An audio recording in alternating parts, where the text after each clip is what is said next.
Just as in the hard sciences, there's no one true way to do an experiment. The experiments of physics are very different than the experiments in economics or the social sciences. The same is true in business. There are different ways to conduct experiments that can test the assumptions in a business plan. We can talk to customers in person or on the phone to really get a sense of how they react emotionally, qualitatively to our ideas. We can build a minimum viable product, some early prototype that is designed to test to see whether customers will engage or purchase. Or we could do split test or A/B experimentation, where we create different variations on a theme and see how similar groups of customers react to each. Each of these kinds of experiments is appropriate in different situations, has merits in different industries at different stages, and it's key to choose the right approach for the right situation.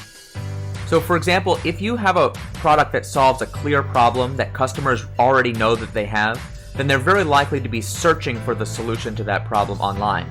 And so a really quick and easy way to test whether it's true that those customers exist and that they're searching is simply to buy search advertising at very low volumes and very low cost to see if people will click on an ad that offers them the solution to a clear problem. For example, when Zappos, the online shoe retailer, began, all they had was a website with photographs of shoes they had taken at a local shoe store. When people bought the shoes, they would walk down to the store and buy the product and send it to them. Let's say you're trying to build a new kind of collaboration tool to be used in the workplace. In that situation, what you really need to understand is who are the different stakeholders who are going to be involved in a purchase decision, who actually makes the decision to buy, who approves the check, and then who's actually going to use it.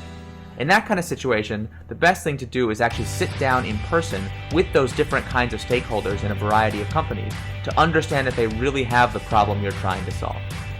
The key idea here is that once we understand what assumption we're trying to test, then we want to choose the method that allows us to test that specific assumption as quickly as possible.